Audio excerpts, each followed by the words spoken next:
high-powered New York City attorney talks about mystical logic when he begins to observe unexplainable phenomenon through his wife's healing and spiritual work, leading him to write the book, The Reluctant Healer. And Pollinating the Planet with Love. Andrew Himmel, are you ready to be pollinating the planet with love? I am super ready. Okay, let's go. The spirit of liberty is the spirit that's not too sure that it's right.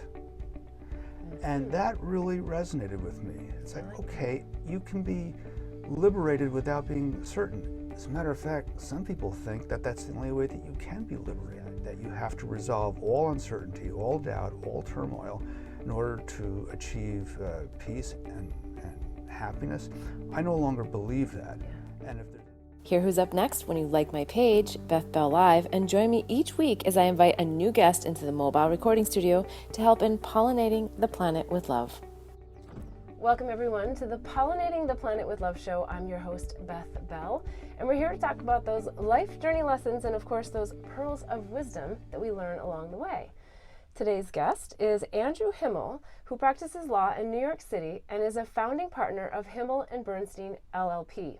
Prior to his legal career, Mr. Himmel worked in book publishing for the Dial Press, Harper & Row, and William Morrow.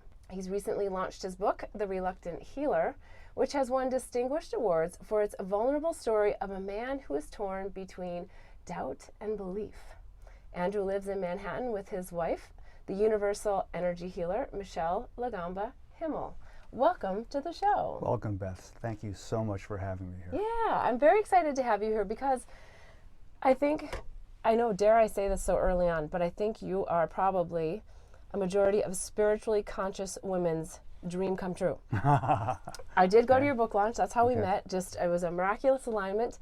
The universe got me to your book launch, and I heard your story. I heard your wife's story, and I was just fascinated by how all this happened. But before we get into all of that, I like to start out with a question. What did you think you were going to be when you were a young boy, and are you doing that now? That's a very good question. I can honestly say that when I was young, being a lawyer was something that had a great deal of appeal to me. There was writing involved, there was arguing involved, there was representing clients, and there's always the fantasy of a young child who watches a lot of legal shows getting up there and representing a client and making the winning argument, sort of like a Perry Mason situation. So I ended up going into something which was not too far from what I always wanted to do. Okay. And and it's been a heck of a journey. It's been a 30-year journey so far. Yeah. 35, actually. Yeah. Now, from what I understand, you're a very successful attorney and that you do love what you do.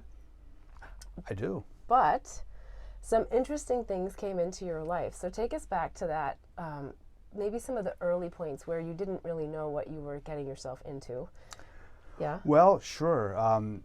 My life has had a number of pivot points, if you will, where things really changed. So the first, I would say the first major one was when I met my wife, Michelle. Of course, when I met her, she wasn't my wife, but she was a very dynamic and forceful individual, and we had, I think, an instant, very chemical attraction to one another.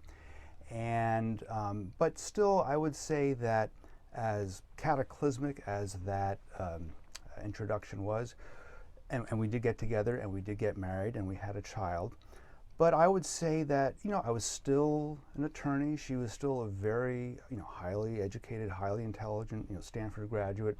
So to a certain degree, our lives tracked I won't call it conventional, but I'll call it somewhat predictable course. Kind of the American dream. Kind of the American dream. And I was very happy. And I think perhaps Michelle was, although she can talk about that more for herself. But from my standpoint, what then happened is that Michelle became very involved in energetic healing. Okay. And she became involved in certain aspects of spirituality and certain aspects of alternative thinking, which at first did not really resonate with me. Now this was the second, I'll call, pivot point. It was a cataclysmic change yet again, because she became very involved with this, and I perhaps had an overdeveloped left brain, the attorney in me, who likes to marshal evidence and line everything up in a row and see if it can stand the test of cold logic. Right. But over time, I began to appreciate what she was doing, even while at the same time, the left part of my brain was I won't say rejecting it, but questioning it. So I was seeing examples of phenomena taking place, which was hard for me to explain in any sort of conventional way. So there it was. There were these things happening. Is there anything in particular that you might be willing to share with us? Well, sure. I mean, I could use my own daughter as an example. She had, I guess, a terrible respiratory and lung-related ailment, which nobody could seem to figure out. The top doctors in the country, both on the West Coast and East Coast. And Michelle threw herself into healing Nicole, and the result was, frankly, so miraculous that even the doctors in New York City, the top doctors, were befuddled by this. So all of these things, this world that I'm in now, this world of the conventional lawyer and a committed relationship with an energy healer, a whimsical thought occurred to me. I've always wanted to write a novel.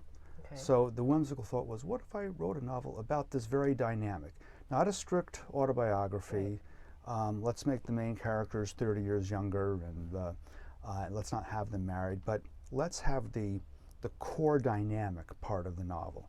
Let's have the woman and the man meet each other. There's an attraction, so that core dynamic mirrors our own lives. I like this because it's almost like you're just taking that really observational approach to your life, but you're documenting it and sort of saying, let's just write about it. That's a really good insight, because to a certain degree the novel is observational with perhaps a few hidden agendas that maybe I don't even know about, and I'm the one who wrote the book.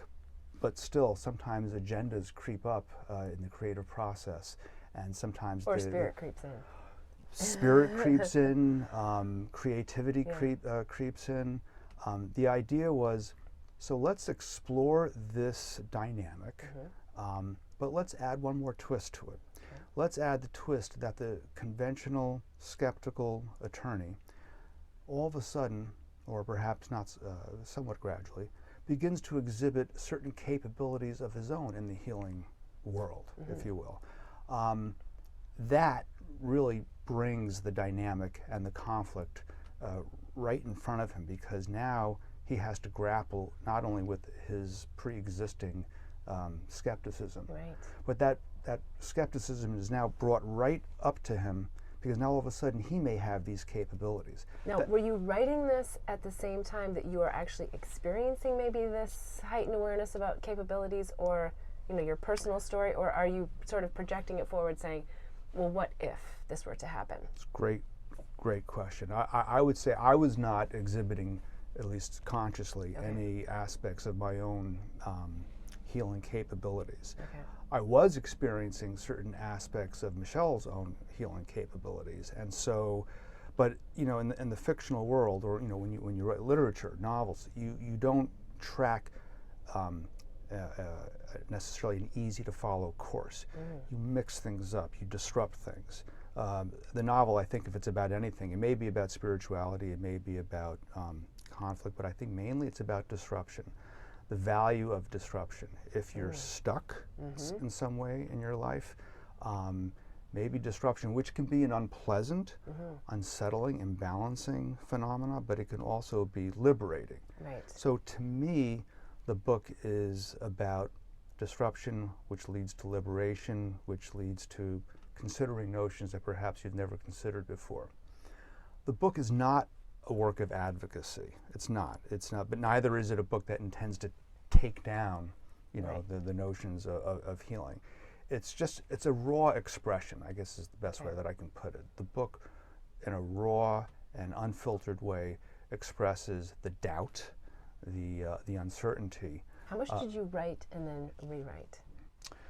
A fair amount. What was really interesting about the process of writing and rewriting is that Michelle was such an integral part of it, because I would, first of all, I went through every single solitary page with her. I would read it aloud, which, by the way, is a great way to edit a book. It's a great way to read and write a book. If you sit down and write, sometimes it can get a little cloistered. But if you can read it out loud, write it first, of course, but then read it out loud, and read it out loud to an audience, to an intelligent audience. It brings a different energy to it, doesn't it? Absolutely. Yeah, and how things it's happen. expressed, yes. Things happen. And with Michelle being the audience, a lot of things happen. Now, to her credit, she didn't try to shoehorn it into a polemic that would express what she believed, and she recognized that this was an expression of doubt and uncertainty. But she also infused it, I think, with a certain direction, which I can't quite pinpoint. Maybe I'm not supposed to pinpoint it. Yeah. But there was a dynamic, let's put it that way. There was a certain chemical process that took place between my writing it, my reading it out loud, her comments, which were sort of gentle prods and extraordinary insights, but it moved the book in a certain direction, which there's no question I could not have done that on my own. Now I have a question for you. You mentioned that there was a massive dynamic for the two of you when you met. Do you think that you've lived previous lives before with your wife? You know, it's funny. If you had asked me this question 4 years ago or 5 years ago, I would have said, Beth, come on, that's previous lives. But now, today, I'm not here to say, oh, well, yes, of course, I know all about my previous lives. I can document them. No, I can't do that. But the notion is not as far-fetched for me. And the idea behind it has a certain mystical logic. And by that I mean you can understand maybe how certain things have come to be by understanding that everything has a history. And the history perhaps is best expressed in prior lives. Perhaps it's expressed through other phenomena that I can't quite pinpoint. We don't know everything. And I think that's maybe something that the book tries to get at. So, in answer to your question, do I believe in prior lives? I'm not as dismissive of that as I used to be. I can't sit here and say that I accept it all.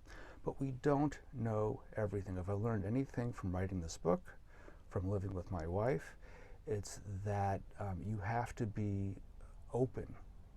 You have to be open in a way that doesn't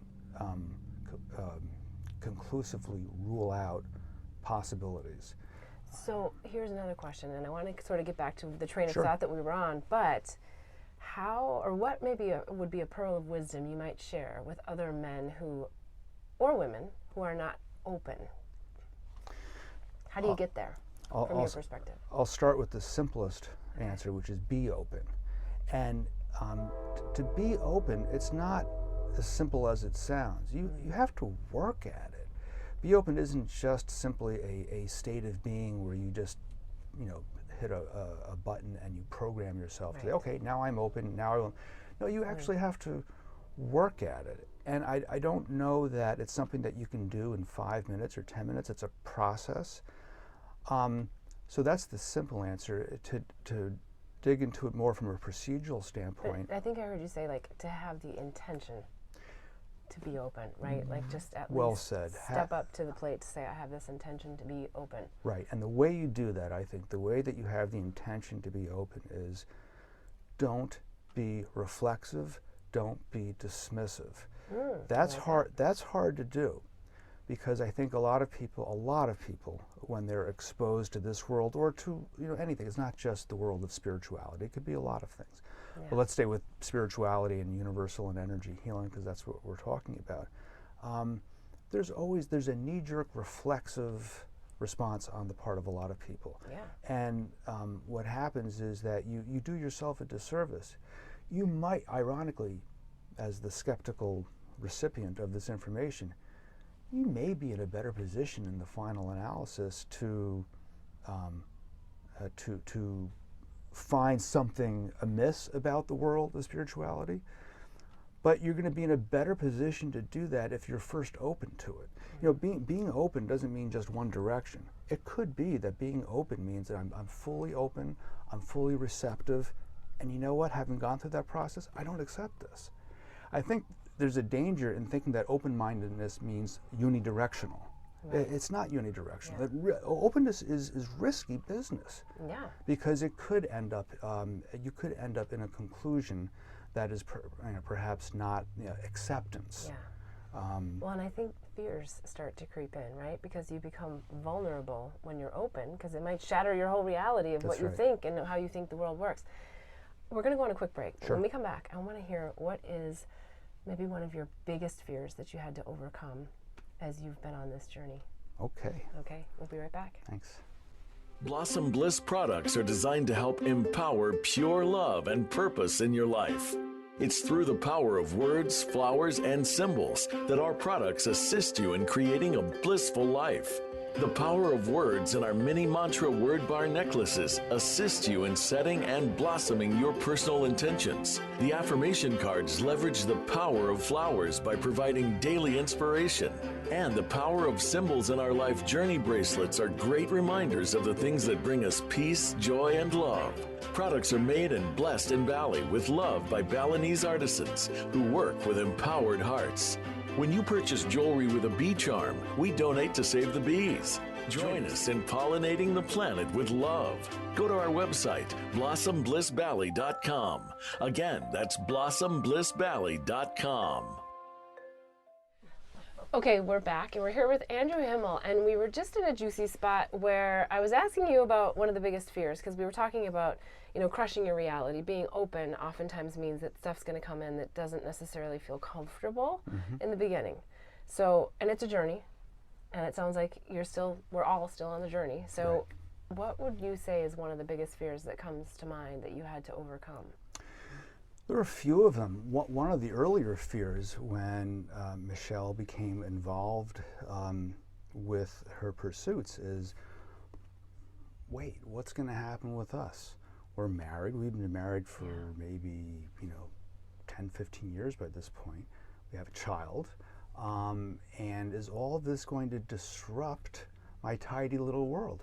I had a great world. It was great. I was an attorney in New York City. I was doing well. I was happy. Living the dream. I was living the dream. And we're all happy with what we have, right? And then along comes this development on the part of my wife, and it's disruptive.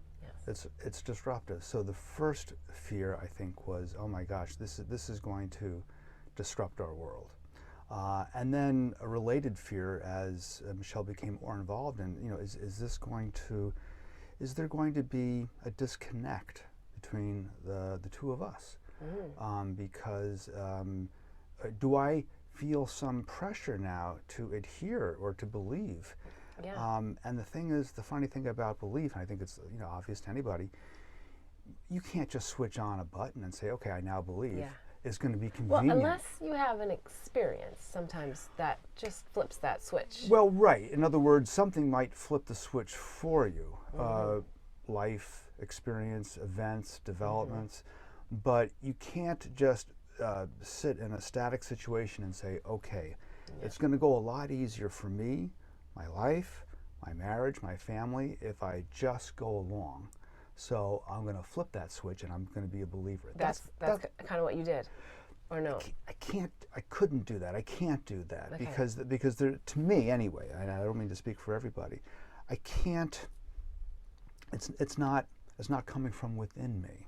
Yeah. To do that. It's doing something that is convenient to smooth over certain difficulties. Right. That's not enough of a reason. It would be a great thing. Right. To And it smooth always over comes back to bite you. If you do something not from the heart, not from the inside, it's like there's always a level of questioning, resentment, and all of that comes in. So I 100%.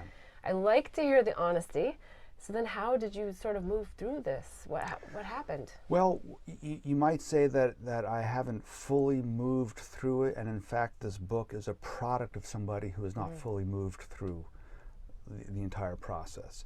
It's someone who is involved in the turbulence, the turbulent currents. Yes. But here's what I think occurred to me. There's nothing wrong with that. It's okay to be turbulent. It's okay to be unsure. It's okay to harbor some doubt. One of the themes, I guess, sort of in the book is reflected in the statement of a very well-known judge of all people. His name was Learned Hand. They often called him the 10th Supreme Court Justice because he was a great judge in the federal court in New York, and he was slated to be on the Supreme Court at some point. But through whatever reason, it just never happened. The timing never worked out. Anyway, he gave a speech in Central Park in the 1940s, and it was a 2-minute speech. Usually speeches are long and windy, especially by lawyers, by judges. And essentially what he said is the spirit of liberty is the spirit that's not too sure that it's right. And that really resonated with me. It's like, okay, you can be liberated without being certain. As a matter of fact, some people think that that's the only way that you can be liberated. And you could also make an argument that an overbearing certainty is the source of a lot of what has gone wrong in history.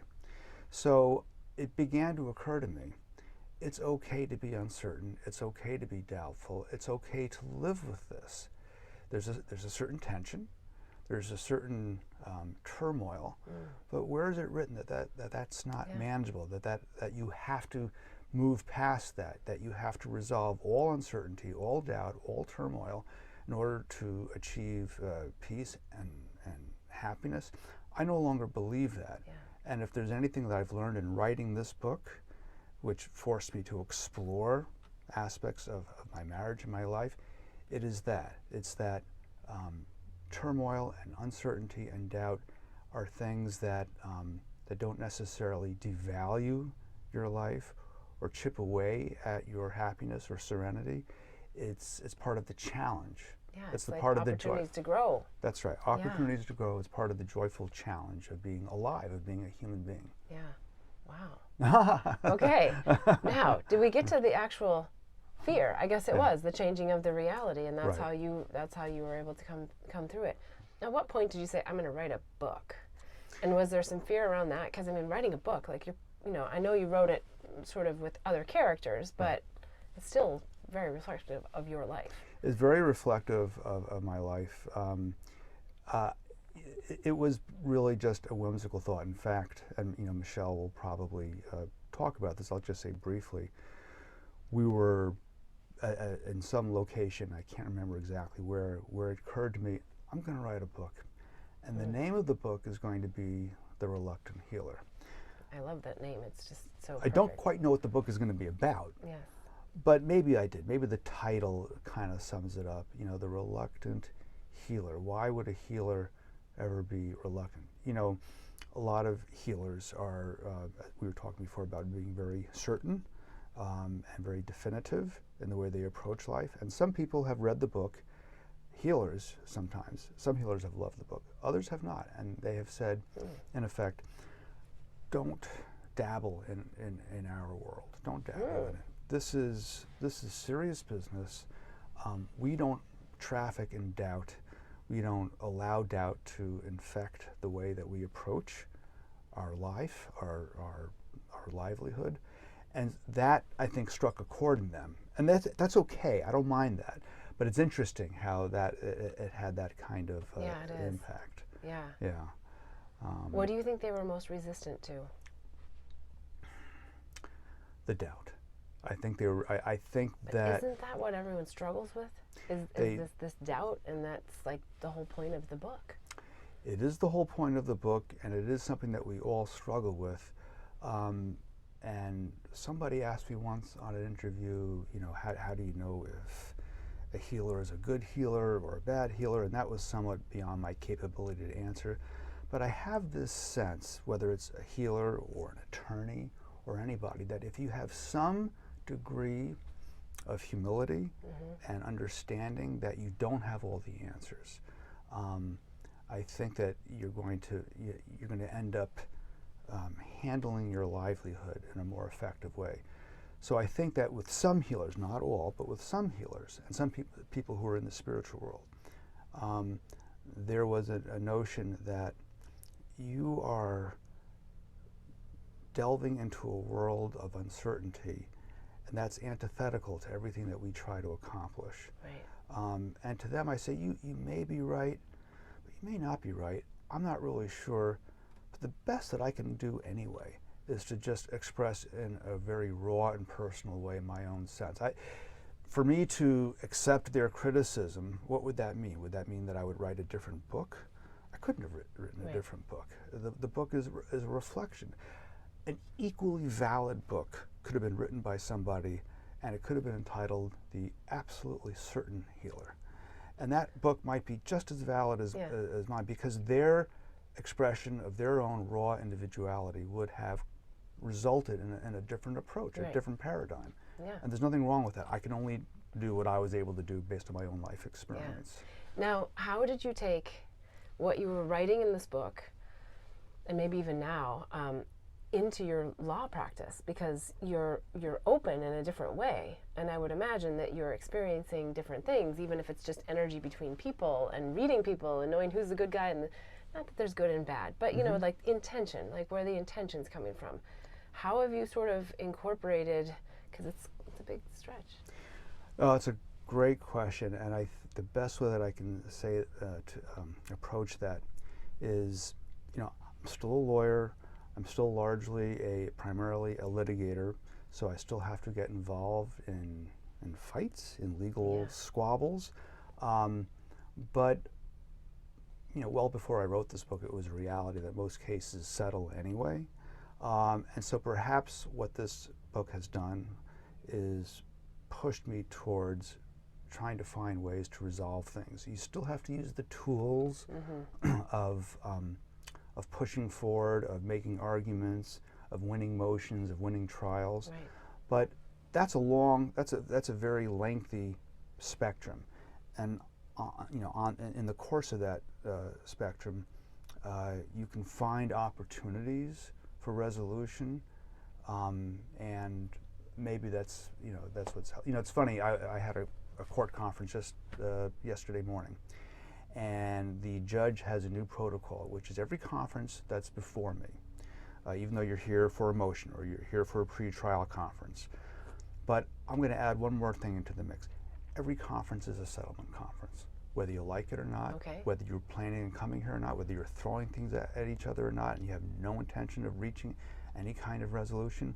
I'm going to bring it up, and it may not do anything. Most of the time it probably won't, but you should know when you come into my courtroom or in my chambers, part of what we're going to be doing anyway, in addition to dealing with a particular motion or conflict, we're going to talk settlement. Right. I thought it was really interesting. I think this judge has it just right, because some judges say, he's putting the energy out there, the intention out there for, let's get this settled, let's get this settled. Some judges say, you know what, I'm a judge. I rule on things. It's not my job.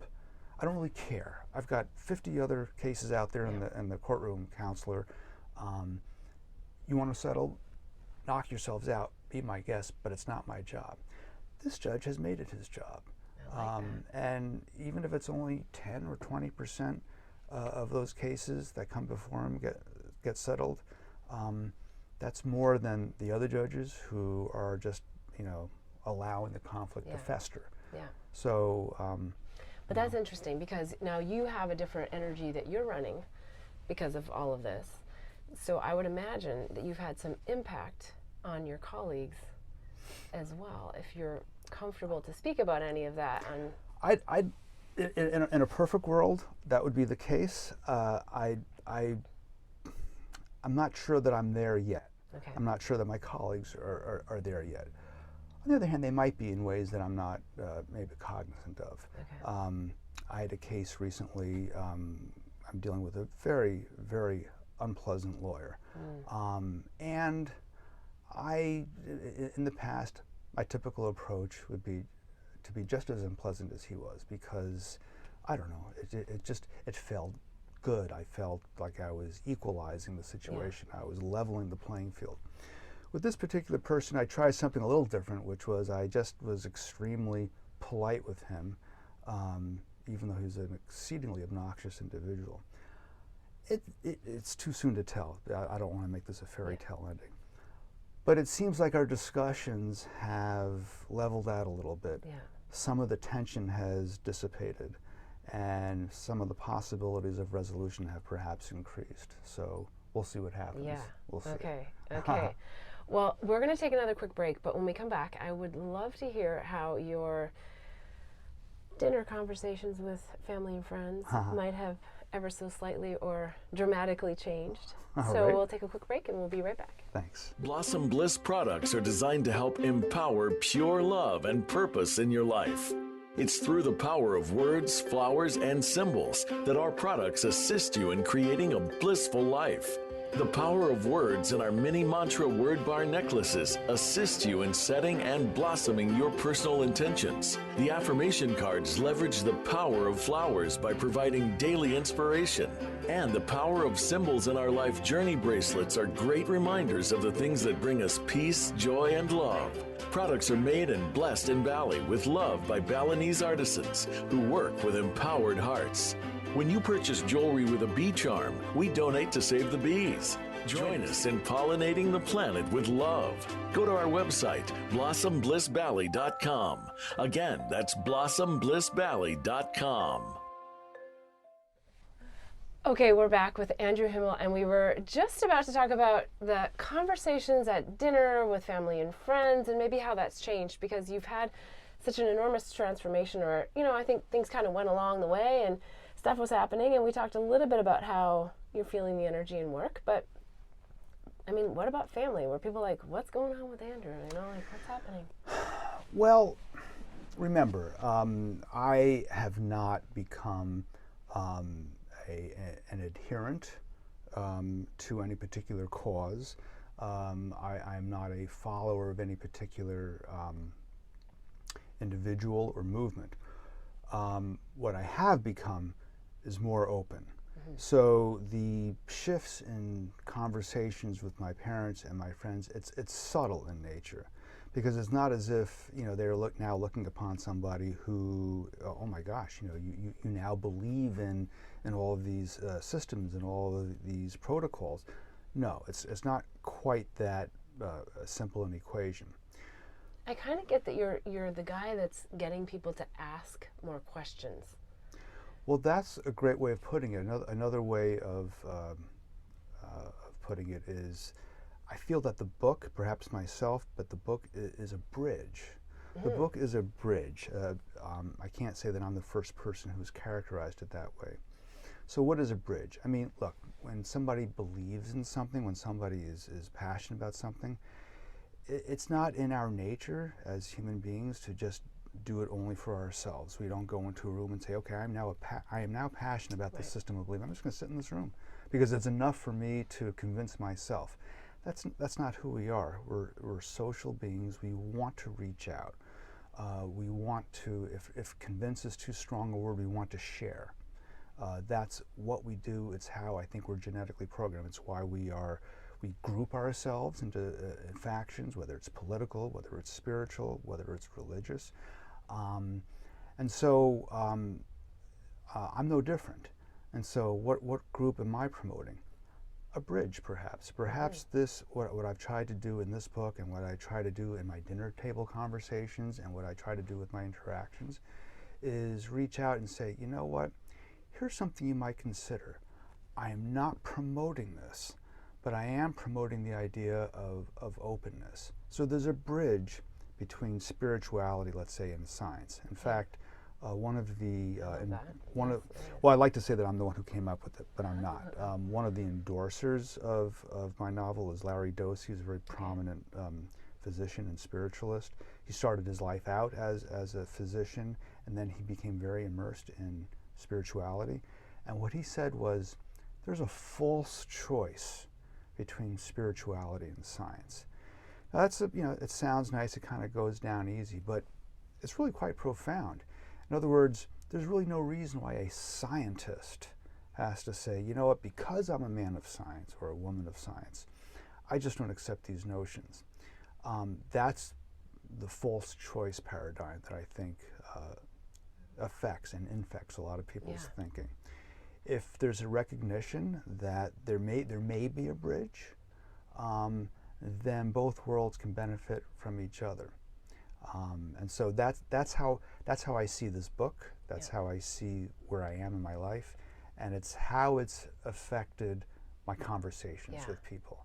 It's not believe me, but accept possibilities. And I get that, and I feel like people are so much about science or spirituality, like pick a camp. Right. And when my soul started quickening, I was like, wow, why isn't this on the news? Like, why aren't we showing how quantum physics is like, if you need proof, I mean, like it's there in many respects, right? But it is experiential. It's very observational. It is. I mean, I'll leave it to better trained historians than I, but it used to be that the only real paradigm was religious belief. Science came along, the Reformation, and there was a certain logical and scientific way of looking at things, and some people have concluded, well, that basically ended the discussion. But it didn't. It didn't end the discussion. It just continued the discussion. Science is not the be-all and end-all. It's an aspect of humanity. It's a way of thinking and learning and perceiving, but it can be supplemented. It can be changed. It can be influenced. And so I can't say that the book conspicuously goes into those notions, but it underlies, that kind of tension underlies the book. Yeah. Now, who do you think is the person? I mean, of course, we're all called to whatever book we're supposed to read at the time, but who do you think that person is that would really enjoy your book? Very good question. I think a lot of people have read the book, and when they have posted reviews online or when they've spoken to me, they've said, I got to tell you, this, I had some hesitation even picking up this book because I'm just not into this kind of stuff. But then when I read it, I have to admit I was pleasantly surprised. One of the distinctions that the book garnered, it was named to Kirkus Review's Best Books of 2018, which was kind of what put the book on the map. I have to tell you, it came out of nowhere. Because Kirkus Reviews is one of the more prominent literary journals in the country. So it completely took me by surprise. But their review is very interesting. It said there are no absolute certitudes here. There's no visitations from the astral plane. What's more important is the self-examination of the main character more than any kind of promotion of one way or another of looking at things. So, so in terms, so who would enjoy this book? It does not have to be somebody who has a leaning towards spirituality. If you're open, that's all it takes, I think. Or even maybe the question of what it would be like to be open, or how do I get open? Those people would all probably very much benefit from certain messages that come through in the thread of this whole story. Well, that's a great insight. I mean, if somebody has at least enough awareness to recognize that maybe some opening up in their lives might be beneficial, even if they're not already somewhat open in their personality and in their approach, but if they had some inkling that, it can't hurt to be exposed to another way of thinking, to be exposed, not to be converted, but to be exposed. There's nothing wrong with exposure as long as you bring your own humanity and your own individuality to every new aspect of learning. And so I think that anybody who has an interest in peeking beyond what they know, what they think they know to be true in their lives, that might be the target audience, if you will. No, and I think it's one of the things that I felt so strongly that night at your book launch was that this isn't about you trying to convert anybody to anything. It's just saying, look, let's just observe a little bit more with our eyes wide open and see what else there is to see, as opposed to just stay in that, cookie cutter, this is what our parents told us, this is what I learned, this is who I am, and it just kind of opens from there. Right. I mean, you've used the term a number of times during this interview, observational, which I think is really interesting. To be observant, to allow observational phenomena to come into your being, it means that you're not precluding. That's what observational means. That's what observing means. It means that you're open, you're looking at things. If you're discarding things, then you're not being observational. It's the opposite. Yeah. So it's being observational and open at the same time. If you have that kind of predilection, I think this might be an interesting book to read. Yeah. Well, in the show is really all about sharing the life journey lessons. Right. Right? But harvesting the pearls of wisdom and sharing them with each other so that we don't have to all like reinvent the wheel. Right. You know, I think when we hear how other people relate to life, it opens our minds, right? Sometimes it opens our hearts. And then we can just take on a whole different perspective of what the world is all about. And I think that's what your book does. So, and I want to show it. We'll put some pictures up too of it. But The Reluctant Healer, beautiful. Tell me about the inspiration of the cover. Well, the inspiration of the cover, and by the way, this was designed by my wife, okay. and the publisher was about ready to throttle our necks because Michelle put them through 25 different variations before we got what we wanted. Of course. Our daughter, some years ago, took a picture of us in Italy, oh. and it's here at the... let's show sure, that here. Absolutely. We'll do a close-up, but yeah. So you can see it's kind of interesting. The skeptical attorney, he's looking straight forward because that's his orientation. He's straightforward. And my wife, Michelle, is looking elsewhere. She's looking perhaps more deeply, perhaps more distantly, but she has other things on her mind other than what's directly in front of her. Yes. And the cover of the book, as you can see, it's the same dynamic. Yes. There's the reluctant healer looking forward, and the wife, or in this case, the girlfriend, or the female presence, has other things on her mind. Yeah, looking at other things. Yeah, so that was the inspiration. And then, of course, we have the scales of justice and in New York City behind us. But this is really 100% the inspiration comes from my wife, her extraordinary creativity and intuition. Basically. I love it. I love it. Now, I'm going to ask you a question, and your wife is in the studio audience, so I hope you don't change your answers because she's here. Okay. But my question is what do you, through your lens, you're coming along this journey, there's points I would guess that she becomes very excited that you might be able to open your mind, have experiences, go to different places and spaces. What, if you could describe, like maybe some of the first few times that you thought she saw the light open up in you, like what was that like for you? And I don't know, it's a tough question because I know there's so many, little things that sort of lead up, and maybe there wasn't some big aha moment, but I would think from her perspective at some point there was something that just kind of like lit her up and she said, oh my God, you're here. Well, I'm going to take a sneaky way out of this question, although I'll address it, but perhaps not in the way that you expected. Okay. First of all, I do want to leave that kind of answer to Michelle because I think she has very interesting and thought out answers to that.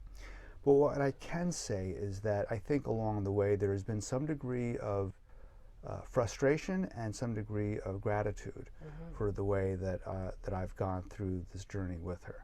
I mean, that's the truth. That's the honest truth. It would be such a simple thing for me to sit here and say, "Oh, she's just delighted that I'm demonstrating movement." Yeah. But that's not the truth. That's not the full truth. The full truth is that I have displayed certain indications of openness and movement, which I think she's probably grateful for, and I have also demonstrated a certain unwillingness to accept certain aspects of the world that she is in, which has created some degree of frustration.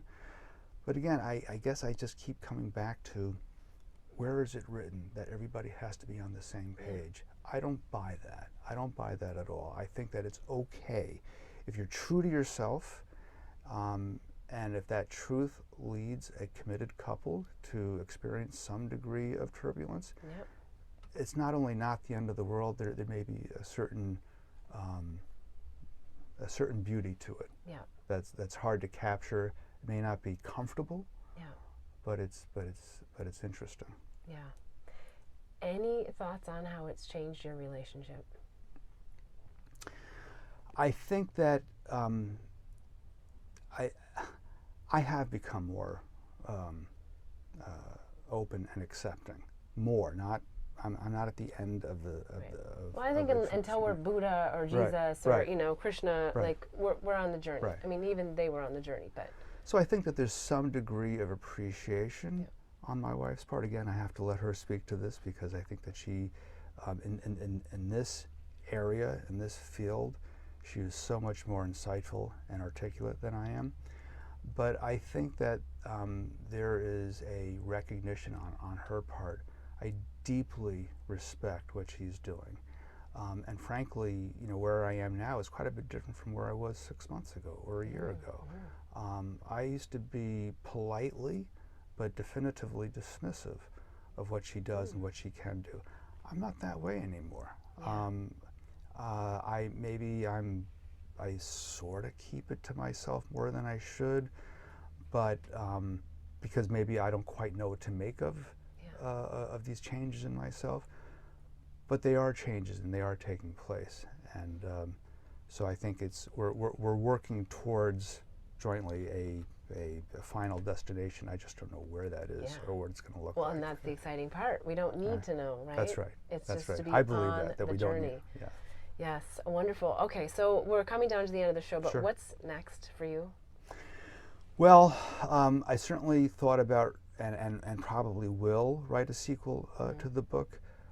Some other notions have grabbed me in terms of where I want to go next with my next novel, and I don't know yet if it's going to be a flat-out sequel to the novel. But I suspect that I need to come back to it. But the point is that I have to. The time has to be right. Yeah. My development has to be right for me to come back to a sequel, and I'm not there yet. So we'll see. Yeah, wonderful. And how do you see the Reluctant Healer help in pollinating the planet with love? I think it does in this sense. I think that it lets people know, and I'm being a little repetitive here, but it's okay to disagree. It's okay to have profound differences. To have profound differences doesn't mean that you have to eliminate love from the equation. It doesn't mean that you have to eliminate respect from the equation. I think you don't have to go too much further than our own political discourse to see that people equate differences with distaste. Yeah. It doesn't have to be that way. Yeah, well, there's a reason for yin and yang and opposites right. attract and, all these concepts that are sort of conceptual until you actually experience them from a different perspective. Yeah. Exactly. Well said. Yeah, wonderful. Okay. Right. Well, now, if they want to get the Reluctant Healer, where do they need to go to pick it up? It's available in a lot of bookstores, but the easiest place is Amazon.com or BarnesandNoble.com. But Amazon.com is just the simplest way to get it, and Kindle or a hard copy. Wonderful. And we'll be sure to put the links in the copy below, and Great. and drive everyone there. Any last final pearls of wisdom that feel that they should be shared? It's not a pearl of wisdom. I'm just very, this book has taken me and I suppose our lives by surprise. It's, I put it out there and I didn't have too much in the way of expectation. I'm a first-time novelist, but it won that Kirkus designation. It then won the 2019, it was the winner of the 2019 International Book Award for fiction. It was the winner of the 2019 New York City Big Book Award for fiction. So these are extraordinary developments that I absolutely did not see happening. And so I'm just really grateful. It's almost as if somebody or some force is out there pushing this in a way that perhaps I couldn't do on my own. Well, and I also find it interesting that you call it fiction, but that's, I guess, for a whole nother interview because we're out of time. Okay, you got it. All right. Okay, thanks so much, wonderful. Beth. Yes. Thank you. Wishing you bliss so that you too can help in pollinating the planet with love. Hear who's up next when you like my page, Beth Bell Live, and join me each week as I invite a new guest into the mobile recording studio to help in pollinating the planet with love.